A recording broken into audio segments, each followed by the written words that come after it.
नमस्कार मंडळी, नवीन एका इंटरेस्टिंग व्हिडिओमध्ये सर्वांचं मनापासून स्वागत आहे। मित्रांनो, या व्हिडिओमध्ये आपण विश्वकर्मा योजनेचा अर्ज कोणत्या महिलांनी किंवा कोणत्या पुरुषांनी करावा अथवा करू नये याविषयी माहिती बघणार आहोत।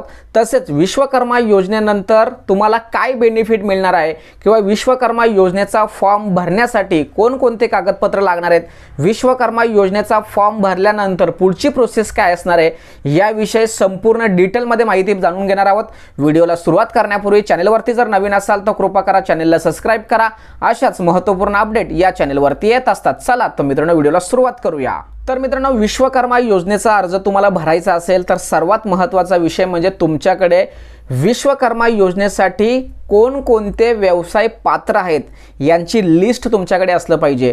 लिस्ट तर असावीच, परंतु तुमच्याकडे या जेवढेही व्यवसाय दिलेत, जे 18 व्यवसाय दिलेत, तुम्हाला स्क्रीनवरती दिसत असेल, या स्क्रीनवरती जेवढेही 18 व्यवसाय दिलेत, या 18 व्यवसायांपैकी तुमच्याकडे एक तरी व्यवसायाचं शासन मान्यताप्राप्त संस्थेचं प्रमाणपत्र असणं आवश्यक आहे। महाराष्ट्रामध्ये आता जो तो सायबर कॅफेमध्ये जातोय आणि अर्ज सबमिट करतोय किंवा भरतोय, तुमचा अर्ज सबमिट होणार आहे। मात्र ज्यावेळेस अर्ज सबमिट झाल्यानंतर तुमचं डॉक्युमेंट व्हेरिफिकेशन जेव्हा सुरू होईल त्यावेळेस जर तुमच्याकडे शासनाचं किंवा एखाद्या संस्थेचं प्रमाणपत्र जर नसेल तर तुम्हाला या योजनेतून बाद व्हावं लागणार आहे। म्हणून मित्रांनो, स्क्रीनवरती पुन्हा एकदा ही स्क्रीन बघून घ्या।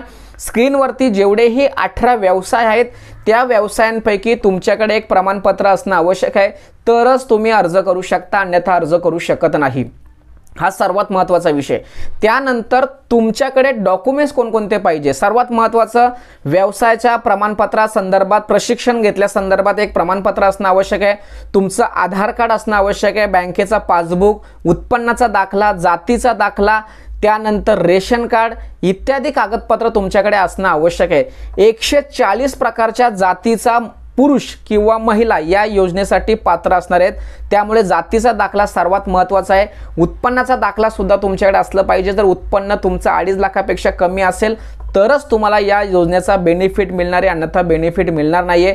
त्याचबरोबर आधार कार्ड आणि तुमचं बँकेचं अकाउंट म्हणजे महाडीबीटीच्या सिस्टममध्ये तुमचे ह्या दोन्ही गोष्टी लिंक असणं आवश्यक आहे, तरच तुम्हाला अर्ज करता येणार आहे, अन्यथा अर्ज करता येणार नाहीये।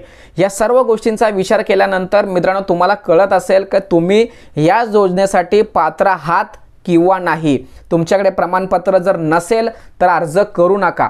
समजा तुमच्याकडे प्रमाणपत्र सुद्धा आहे, समजा तुमच्याकडे मी सांगितले सर्व डॉक्युमेंट्स सुद्धा आहेत, मग तुम्हाला काय करायचे, CSC सेंटरमध्ये जायचं आणि त्या ठिकाणी जो ऑनलाईन फॉर्म आहे तो भरायचा आहे, व्यवस्थित भरायचा आहे। फॉर्म भरल्यानंतर एक प्रिंट येते, 4 पानांची एक प्रिंट येते, ती प्रिंट तुम्हाला जपून ठेवायची आहे। त्यानंतर तुमचं डॉक्युमेंट व्हेरिफिकेशन तुमच्या ग्रामपंचायत लेवलला किंवा पंचायत समिती किंवा नगरपालिका, नगरपंचायत किंवा वार्ड वाईज तुमचं व्हेरिफिकेशन होईल। त्या व्हेरिफिकेशनच्या वेळेस तुम्ही जे ऑनलाईन डॉक्युमेंट्स किंवा जी माहिती सादर केली ती सर्व माहिती तुम्हाला त्या ठिकाणी दाखवायची आहे, तरच फॉर्म तुमचा अप्रूव्ह होईल, अन्यथा फॉर्म रिजेक्ट होणार आहे। त्यानंतर समजा तुमचा फॉर्म अप्रूव्ह झाल्यानंतर तुम्हाला 8 दिवसाची म्हणजे 1 आठवड्याची ट्रेनिंग दिली जाते आणि हे ट्रेनिंग घेत असताना तुम्हाला प्रत्येक दिवसाला 500 रुपये दिला जाणार आहे। म्हणजे येण्या जाण्याचा खर्च म्हणून 500 रुपये दिला जाणार आहे।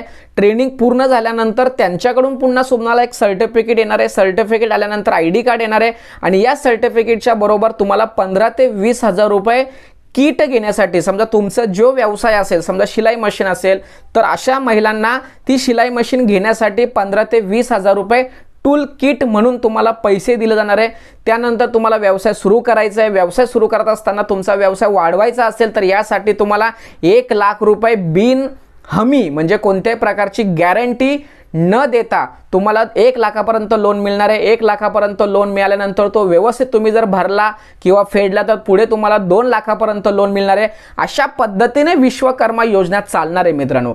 परंतु कोणत्याही प्रकारची माहिती नसल्यामुळे प्रत्येक महिला येते किंवा प्रत्येक पुरुष येतोय, सायबर कॅफेमध्ये जातो आणि फॉर्म भरून घेतोय। फॉर्म अप्रूव्ह होणं तितकं शक्य नाही किंवा तेवढं सोपं नाहीये, तर ही माहिती सर्वांना असणं गरजेचं आहे। त्यामुळे ही माहिती महाराष्ट्रातील प्रत्येक पुरुषापर्यंत, प्रत्येक महिलेपर्यंत जी लोक विश्वकर्मा योजनेचा फॉर्म भरू पाहत आहेत त्यांच्यासाठी महत्त्वाची असल्याकारणाने त्यांच्यापर्यंत पोहोचवण्यासाठी सहकार्य करा। तोपर्यंत धन्यवाद। जय हिंद, जय महाराष्ट्र।